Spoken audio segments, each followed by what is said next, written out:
Um, few days ago, I had said that there was this crow, three crows actually, that were right in front of my apartment. Um, three crows apparently means good luck.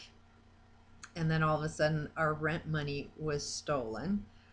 And just from past experiences, uh, if you focus on what's good about a situation, you can usually find it. And the deal is there's always a good thing. Bad things are always a good thing. Even as Gulf oil, it's like, okay, it's taken us an awful long time to learn what's good about this, but um, huge problems there.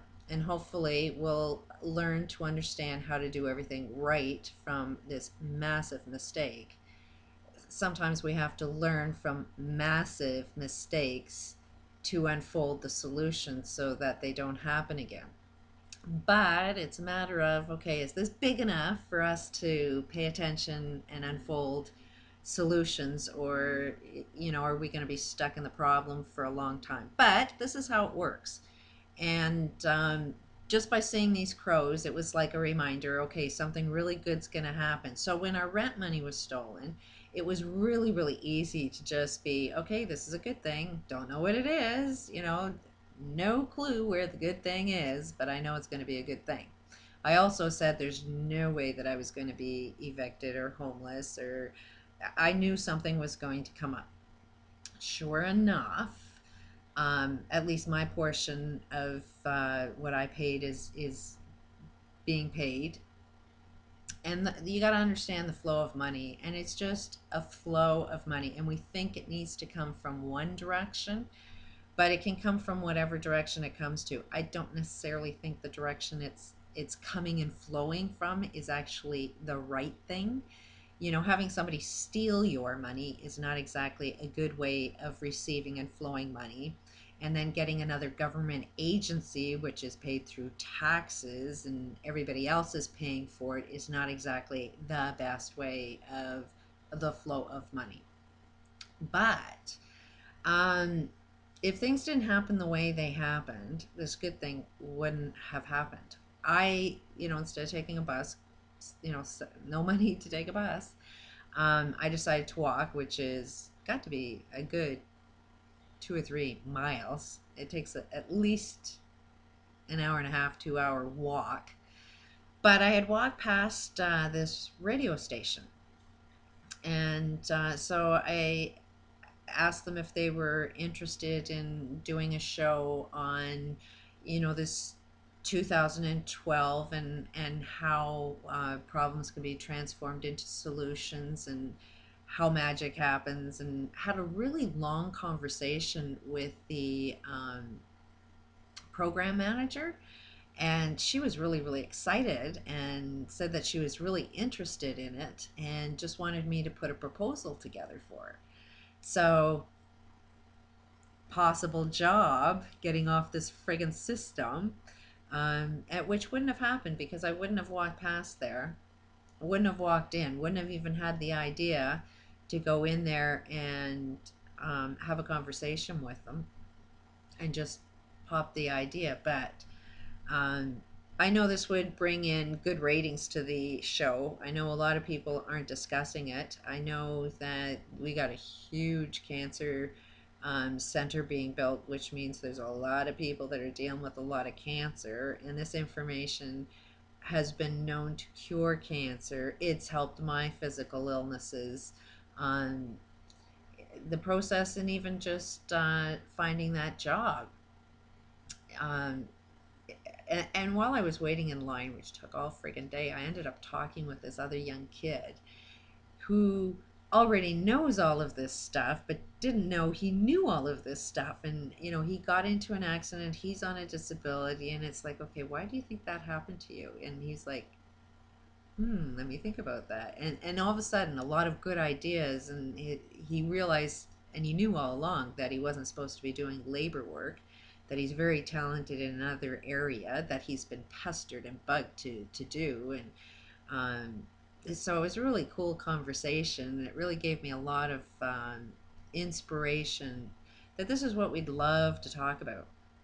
So on a radio station, it would be really cool because it would be discussing a lot of the sciences that um, you'd have to spend years and years and years in university taking a wide range of different sciences to understand this stuff. So to put it in like simple terms and use a lot of examples from my own experience to make it easy for people to understand, and have a somewhat of a talk show where people can come in and phone in and question, or maybe get a tracking or something like that. We'll give even the other shows something to constantly, well, what do you think, and have something to talk about during the day, because this is pretty wild stuff. So there's my news is having my rent stolen turned out to be a good thing. It would be even better if I ended up getting that job, but it's a matter of me putting the proposal together of what is it they need to hear. And that's like every salesperson. And so that's what I've got to do now is put a proposal together, and like a show breakdown, which I already happen to already have because somebody else had asked me if I wanted to do an online radio show, but nobody could come up with the $10,000 funding for it. So obviously that wasn't the direction for me. But it just is like that experience has me prepared um, for this other show. So it's kind of cool. And there's the news for what's happening with me. Peace out to everybody. This stuff does work. It's, it is a matter of focusing on what's good about something, but also um, not ignoring problems, because every problem that occurs, you have to transform it into the solution. Um, in order for you to experience a problem means you know what the solution is. 90% of reality is invisible, and you can see the problem, but you can't see the solution. And that's what time is. That's what the 2012 thing is our waking up, our ability to see what's in front of us, right under our noses. So it is kind of really frustrating watching this golf and all of those problems going down there, and it's like everybody is saying wake up, and but they're all in process. They'll get it. um, I see so many solutions, so many things that we could be doing better through this, so it never happens again. All of that pollution, there's a lot of pollution, but we also have a lot of technology to clean pollution. There's a lot of different ways of getting energy that's clean energy, a lot cheaper energy. We could be working less, earning more, having happier lives. Like what's the end of time? Let's think about it. When do you never experience time? Wouldn't that be when you don't have a problem? Wouldn't that be when you're having fun? So that's what the 2012 is all about, is we're all going to have a lot of fun and we're not going to experience any problems, because that's the only time you pay attention to time. How to work and never work another day in your life, because you're earning your living by having fun. I can't wait. But 2012 is all about fun, fun, fun. And hopefully I can make a living off of talking about it until then. So peace out to everybody. Love to everybody. Bye bye.